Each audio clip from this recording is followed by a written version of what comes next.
प्रिय किसान भाइयों, जैविक खेती एवं नेचुरल फार्मिंग से जुड़े हुए सभी देवियों और सज्जनों, डियर स्टूडेंट्स, मैं doctor DK Singh, professor Pantnagar university.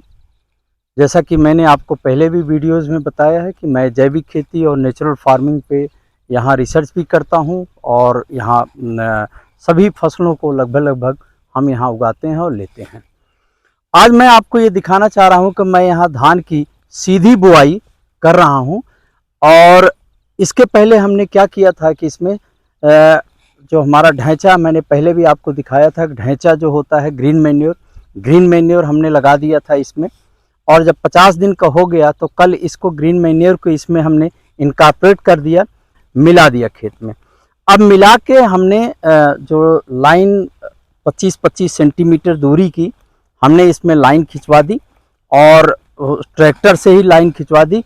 और ये देखिए हमारे साथ में ये लोग उसमें बो रहे हैं। मैं इसमें बासमती धान लगा रहा हूँ। तो और बासमती धान में भी जो हमारी देहरादूनी बासमती होती है टाइप 3, वही मैं देहरादूनी बासमती इसमें लगा रहा हूँ। अब हमने ये देखा हुआ है कि प्रायः जब हम सीधी बुआई करते हैं, धान की सीधी बुआई करते हैं, तो उसमें हमने ये पाया है कि उसमें जिंक की कमी आती है, पीलापन आ जाता है, आयरन की कमी, जो लोहा होता है उसकी कमी होती है, सल्फर की कमी होती है। जब हम कन्वेंशनल तरीके से लेते हैं, जो कन्वेंशनल या केमिकल राइस जिसको कहते हैं, केमिकल अगर हम तरीके से ग्रो करते हैं धान की सीधी बुआई, तो ये सब समस्याएं उसमें आती हैं।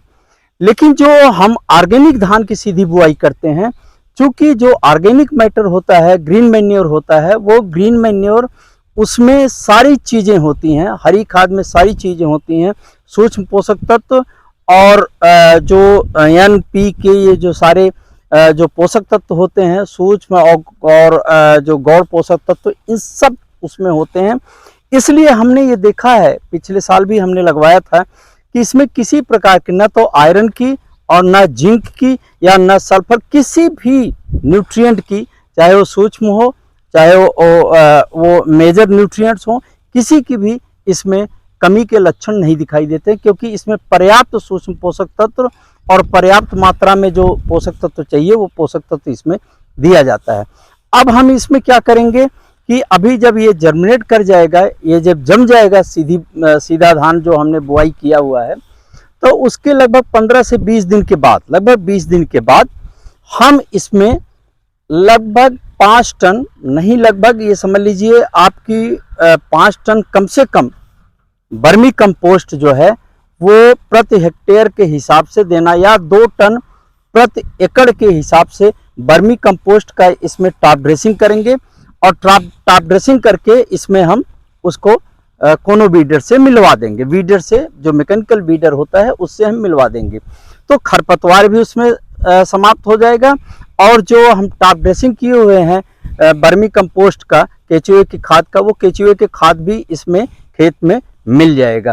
तो किसान भाइयों, अगर आप लोग धान की खेती करते हैं तो जैविक में धान की सीधी बुआई आप बहुत अच्छी तरीके से कर सकते हैं। केवल 1-2 चीज़ों का ध्यान देना होता है। एक तो ये कि इसमें आप कम से कम 25 सेंटीमीटर की दूरी से लाइन से लाइन की दूरी कम से कम 25 सेंटीमीटर होनी चाहिए। बीज जो है वो 10 किलो प्रति एकड़ के हिसाब से या 25 किलो प्रति हेक्टेयर के हिसाब से, इससे ज़्यादा बीज नहीं होना चाहिए। 10 किलो प्रति एकड़ के हिसाब से बीज होना चाहिए।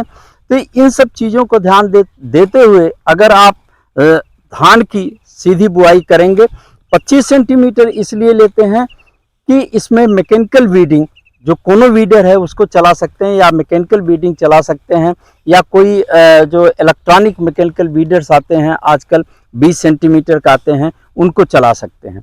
तो किसान भाई लोग, अगर आप इस तरह, क्योंकि धीरे धीरे मैं ये देख रहा हूँ कि लेबर की समस्या आ रही है, पानी की समस्या आ रही है, तो सीधी धान की बुआई एक अच्छा ऑप्शन, एक अच्छा विकल्प हो सकता है धान की रोपाई के अपेक्षाकृत।